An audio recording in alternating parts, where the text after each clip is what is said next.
এক দাদা ঠাকুরবাড়ি যাচ্ছেন তার প্রতিবেশী একটি দাদাকে সঙ্গে নিয়ে।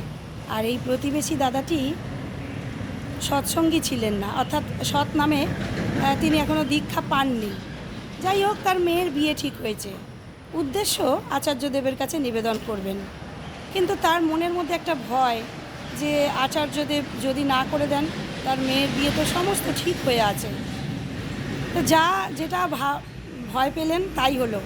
আচার্যদেবের কাছে নিবেদন করতেই ওই যে সৎসঙ্গী নয় যে দাদাটি, অর্থাৎ সৎ নাম পাননি এখনও সেই দাদাটি, তো আচার্যদেব বললেন যে বিয়েটা কি না দিলেই নয়? তখন দাদাটি বললেন, আগে সমস্ত আয়োজন তো হয়ে গেছে বিয়ের। তখন আচার্যদেব শুধু একটা কথাই বললেন যে ঠিক আছে, 2 মাস পিছনও তো যায়। দাদাটি বললেন আগে।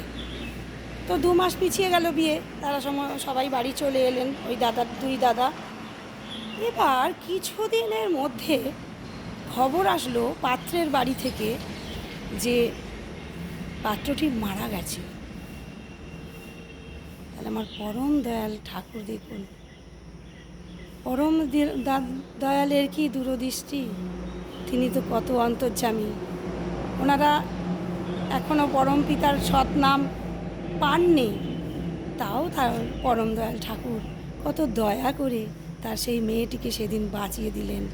এই আমার পরম দয়াল ঠাকুর। তাই তো আমরা যেগুলো ভাবি না, নিজেদের জন্য যা ভাবি সমস্তটাই কিন্তু বেকার ভাবি, তার উপরে সব সঁপে দিতে হয়। গান আছে না একটা, ওই জন্য, ও তুই ভাবতে গেলে কুল পাবি না, ও তুই ভাবতে গেলে কুল পাবি না, ভাবনাই শুধু হবে সার। পরলুটে তার চরণ তলে যে করবে এই ভব পার, পরলুটে তার চরণ তলে যে করবে এই ভব পার।